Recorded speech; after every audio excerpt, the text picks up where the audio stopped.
Hey, what's up? I'm Jeremy Schumacher. I'm a licensed marriage and family therapist. I'm the Jer in Wellness with Jer. Thanks for stopping by and checking out my channel. A couple things I want to do with this video. I want to kind of introduce myself, talk a little bit about my background, how I got into therapy. I want to talk about what I'm trying to accomplish by having a YouTube channel started and what kind of content's going to be up here, and just kind of give people a visual introduction to me. First big thing is I want to accomplish giving people an idea of what I'm kind of like, what working with me might be like, what talking to me is like. I think a lot of people are visual learners, and so they want kind of a video representation of what they're going to get. It's a better idea of what coming into therapy is like. You get to hear me talk. You get to see how I talk with my hands a lot, and kind of get a sense of my personality that's different than, you're over on my website, wellnesswithjared.com, you're checking out my blogs, you're reading that, and I write very conversationally. So I think that's a view of how I kind of operate, but it's different with video, especially for people who are visual learners. So I think just getting another side of my personality out there, another opportunity for people who might be interested in therapy or interested in working with me specifically on kind of what to expect. So that's the first big thing. Second big thing is just obviously marketing, right? As a small business owner running my own practice, having more information out there about myself is helpful. Getting those Google clicks, getting those clicks over to my website, so stuff like that. I'll be honest, some of it's marketing. But then for me personally, I think having a space where I can talk about mental health in a kind of creative way, not like my videos are going to be super crazy. I have limited setup. I'm not a videographer. I don't like spending a ton of time editing stuff. But having the space to talk about mental health topics that are current, having space to talk about mental health topics that are maybe in pop culture. This is not APA style research paper. This is not a peer-reviewed journal. This is a YouTube channel. So we're trying to put out good information, definitely, because I think a lot of that stuff that isn't a research paper, that isn't in peer review, isn't very good. So a lot of people are out here putting out bad information and having an opportunity to challenge some of that, but also acknowledging that APA style format is boring to read. I don't like reading research papers. I think the way that text citations work is really boring and clunky. Peer-reviewed journals are great and wonderful. I like reading them because I'm a psychology nerd, but I understand that for a lot of people, checking out stuff on YouTube is just easier and far more interesting. So I think trying to have a space where there's good information, where people can go to kind of get some stuff, and for me, I can have some fun. I can talk about superhero stuff, which is a passion of mine. I can talk about shows. I can talk about movies related to therapy, related to mental health topics. So that's all exciting stuff. For me personally, gives me a little bit of a creative outlet when I'm talking about mental health. So a little bit about me. I'm Jeremy. I'm a licensed marriage and family therapist. So what that means is I have my specialty in doing family systems therapy. So working with families, working with couples. I like working with couples. That's my bread and butter. That's what I've referred to as my bread and butter for over a decade now. When I started out, and I'll get into my schooling a little bit, couples therapy was the thing that just instantly hit with my brain and the way my brain processes information. So I went to University of Minnesota. Minnesota is the top 3 psych school in the nation. That is why I picked it. It was close enough to home that I could drive, but far away enough from home that my parents wouldn't come visit me unexpectedly. So that was important to me. It was a big school, which I really loved. Basically, I wanted to go to a top-rated school in psychology, which is what I was going to study, and I wanted to go to a place that I liked the campus. So if you've ever been to the University of Minnesota, campus is awesome. Campus is in the heart of downtown Minneapolis. It's 3 blocks away from downtown, but it's self-contained, where a lot of colleges are spread out and everything. Campus isn't like that. It's its own unit, but it's really close to everything. I like being in a city. I grew up in Milwaukee. I practice in Milwaukee now. I live in Milwaukee now, so I like the city living. I like having stuff that's close to me. So Minnesota checked a bunch of those boxes, but the most important one was it's a top psych school. So for people who are like, well, what does that mean, or where does that come from? Some of that stuff doesn't mean a lot because you can buy some of it. I've worked places that are on top lists and they just put money down and they get on a list somewhere. It's just publication and marketing. But Minnesota has not only the name recognition, it's a Big Ten school. It also has like a historical stance, I would say. A lot of big names have gone through Minnesota. A lot of the big research studies that are still going on are at Minnesota. I, as an undergrad, had the opportunity to work on the Minnesota Twin Study, which is really well known. It's good research. It's been going on for a long time. As an undergrad, you don't get to do anything fun or interesting. I did data entry, but it was cool to sit on some of the meetings with the people who were running the study. It was cool to be involved in the study. The MMPI, the Minnesota Multiphasic Personality Inventory, is also out of the University of Minnesota. That's probably the biggest personality test. I know this used to be the case. I don't know if it still is. But federal employees have to take a personality inventory. They use the MMPI. It's just really big in the field, really well respected. So that's kind of why I went there. I wanted to go to a top psych school. I wanted to be at a place that had really high level thinkers and had really good standards for stuff. And that was awesome at Minnesota. What I learned in some of that is I don't want to do research, or I didn't want to do research. I learned the principles of research. I learned the basics of research and why research is so important and why there's so much research that isn't well done, but why research, when it's done well, is so important for our field and any field in general. Research that's done really well and is peer-reviewed is fantastic. So I have a really good baseline in research. I just kind of learned that like there's a lot of stuff that doesn't vibe well with my brain in doing that. And so some of that was from being involved in like a huge research project and it not being a great fit for me, but also I was a minor in cultural studies. And so cultural studies was this totally other world where psychology classes at Minnesota were research-based and like evidence-based practice and all the kind of best practices, the gold standard of stuff in psychology. And then cultural studies was like, throw all that out and let's just wildly extrapolate what Freud would have said about Mary Shelley's Frankenstein. So it was like this dichotomy between the classes I was taking of like this really hard science, which was great and has a lot of utility, and I would say more of the artful side of psychology. But it wasn't a thing that was super taught to me. It was a thing that I was kind of cultivating and building on my own while I was there. I was a good student. I was a terrible student, but I got good grades. And so I went through school quickly. I graduated in 3 years, kind of unexpectedly. I went to school thinking I was going to go to med school. And when I learned like psychiatry is 15-minute med checks, and that's not what I wanted to do. I wanted to do counseling. I kind of switched. I dropped the pre-med thing. And when I dropped pre-med, I graduated early, and then it was a bit of a rush to go to grad school. I ended up going to Marquette University, where I got my master's degree in counseling psychology. Marquette was interesting for me because I don't think it was a great fit. I don't think the way that I graduated early from Minnesota means I didn't do a great job at picking out a program that was a good fit. I honestly applied just to PhD programs. I was 20 at the time when I was graduating from college, so I was young for my grade and also graduated a year early. So it was one of those things where like I just didn't take the time to do a good job of it. Here's 20-year-old me applying for PhD programs with professors who've been tenured longer than I'd been alive. So like they didn't want to deal with me thinking I knew everything, and I didn't want to deal with them being old and out of touch and out of the practice. So I ended up going to Marquette because it was close. I could live at home, save some money. It was a lot of a financial decision. And it was fine. Marquette also is research oriented and an accredited program, so there's a lot of good stuff there. But compared to like the rigor of Minnesota and the top level minds at Minnesota, Marquette to me as a student seemed like a step down, and I don't think it was a great fit for my program. But I had a fantastic experience with my internship. So my internship was at Aurora Family Services, and on the first floor at that location is the clinic, and on the top floor is the Family Therapy Training Institute. So a lot of my supervisors from my grad level internship worked at the Family Therapy Training Institute, which is where I ended up doing my post-grad work too. So while school wasn't a great fit, my internship was a fantastic fit.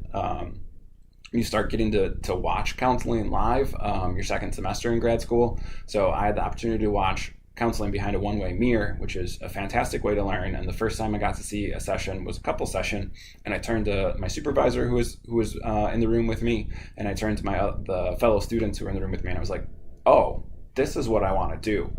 And they all kind of like smiled and patted me on the head, like, okay, JR, you're 20, you don't know anything yet. And they were probably partially correct that I didn't know anything yet, but I definitely was right in that couples therapy was a really good fit for my brain. I have ADHD. My brain really moves fast. I take in a lot of information at once. I like having a lot of things going on at once. So couples therapy was a fantastic fit for me for that reason. And having the opportunity to work with a lot of other marriage and family therapists, learn from them from the get-go really is like not switching. Oh, I learned how to do individual counseling and then I had to like relearn how to do couples counseling. Like I kind of learned how to do couples counseling first. And so for me, it just fit really well. My master's is in counseling psychology, so I got the training that like a LPC, a general practitioner, LCSW, is going to have kind of those 2 years of grad school being like a general practitioner, kind of a good baseline of what psychology is and what counseling's like. And then I did my post-grad work at the Family Therapy Training Institute to get my specialty in marriage and family therapy, which was fantastic. I highly recommend if you're interested in doing couples work to check that out. If you're interested in going to see a couples therapist, I highly recommend going to see someone who is a marriage and family therapist. There's next to no training in grad school, so somebody who hasn't specialized in it has like maybe a semester studying it, and it's a totally different thing. Like it's very different therapy. So if you don't want to work with me, go find someone who's qualified in it. And a lot of times people are like going to defer to someone who has a PhD or whatever. And like, again, if they're not specializing in the form of therapy that you need, they might not be somebody who's inherently a good fit for you. So little soapbox for me. A lot of people are doing bad couples work because they never got trained in how to do couples work. But I did. I'd spent those 2 extra years doing it, and then have really built my career around doing couples therapy. I like working with couples. I like having both people in the room. I like having the multiple moving parts. So that's really what I like doing. I do have ADHD, as I mentioned earlier. So while I was getting into private practice and starting to work in the field once I was done with all my school, or during school, and then once I was done with school too, I also added some other stuff in my life, right? So I like having a lot going on. I do better when there's more things going on in my life. So I started coaching volleyball. I played volleyball while I was at the University of Minnesota, which was great. Around a lot of high-level athletes. I got to play against somebody who went pro. I got to play against people who are on top-level coaching staffs across the country. So it was a really good experience for me. I was a walk-on. I was not good. I had never played competitive volleyball. I was athletic. I played baseball growing up. I had a huge arm, so I could hit the ball really hard, and I was very athletic, but I didn't know a ton of ins and outs. So it was a really good experience for me to learn a lot, and to have that experience while I was in college playing a sport was really good for me. I think highly of athletics and what they provide for structure. I think with my ADHD, athletics was always really important for me. I'm getting off track. That happens. Little side note, I can't not help but say. So I'm doing coaching, I'm doing therapy, kind of keeping busy that way. Around the time my wife and I had our first child, my wife was going to cut back some of her hours, and so I was looking for a job that would give me, that would have benefits attached. So I took a job in higher ed, actually shifting to full-time coaching, coaching at the collegiate level. I got to coach a really great program, a couple of trips to the NCAA tournament, firsts in program history, won conference championships. But while I was in higher ed, I also had the opportunity. People who know my history know this is a very positive spin I'm putting on it. I had the opportunity to basically build a department around student athletes and mental wellness. So I was at a university that had a lot of student athletes, between 700 and 800 student athletes, which for frame of reference is like Ohio State size of athletics department, but had next to no resources because not an Ohio State sized budget. So I'm blending coaching, or I'm still doing coaching, and then I'm building this whole other thing around mental health and working with student athletes, which I'm very passionate about. So that was a really great experience. I was also teaching during that time, and then COVID hit, and that was a lot of stuff. Any of those things, coaching through COVID, doing mental health for student athletes, doing mental health in general, but definitely for student athletes during COVID or teaching during COVID, were all probably enough to be burnt out. But definitely dealing with some burnout. The funding for the department that I had built and the program that I built, which was really fantastic and top level, I think, wasn't there for political reasons, because I'm really bad at playing politics at the high level. I'm just very transparent in the work that I do, which is not like what high level academics do. It's another soapbox for me.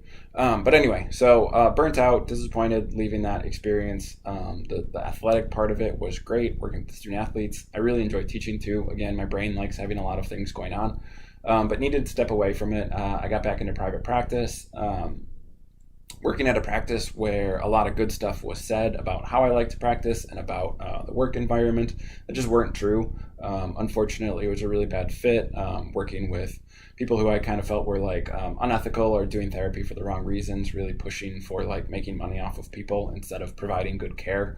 And yeah, it just wasn't a good fit. But even with it being a bad fit, I learned some stuff on like, oh, this person who just wants to get a fancier car or buy another house is making a ton of money off of this and running their practice in a way that I don't think is particularly helpful to people. I could do better than this. And so that's where Wellness with JR started. It was kind of, I need to get out of this practice that's really unhealthy for me and kind of toxic.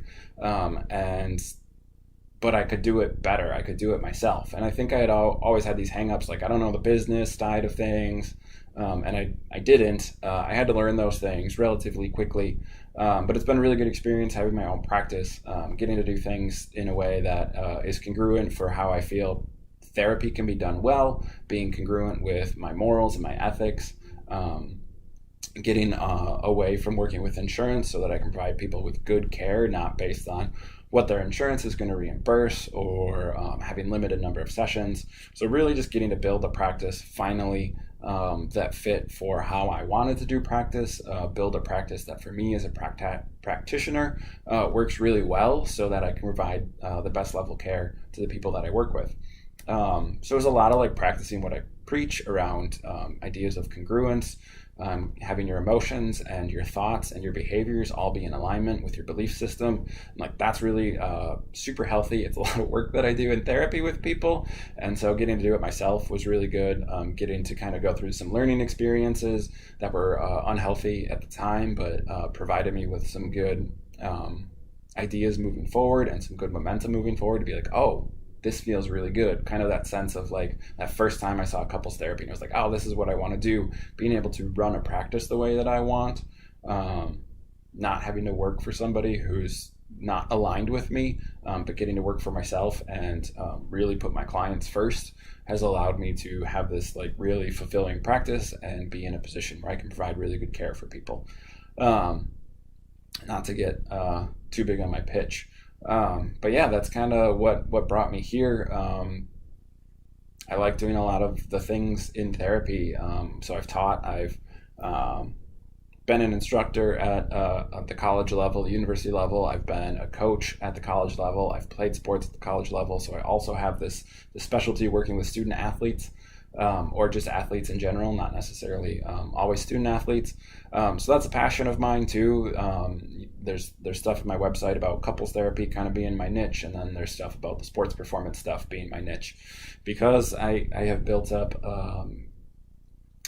a lot of experience in both those areas, a lot of knowledge and expertise in both those areas, where the marriage and family therapy was more of the formal training. The sports performance stuff has been a lot of experiential training. Not a ton of therapists out there who have taken a team to the NCAA tournament. So it's one of those things where I've gotten the best of both worlds. And I think because of the way that my brain works, that fits for a lot of things, that fit for how I got through the education system, that fit for how I have approached my careers and my different career paths. And leading me to a place of congruence and feeling really good with where I'm at. So it's kind of the professional side of things and the personal side of things. I'm married. I have two young boys. I have a couple of rescue dogs at home, so a lot of my time away from work is spent with family. Love being outdoors, love spending time, love sports. I grew up a gym rat. I was always around sports, whether it was my siblings playing sports, my parents coaching, or my own sports. So sports are a really big deal to me still. Still playing sports, getting the opportunity to play with my wife. She's a very good athlete.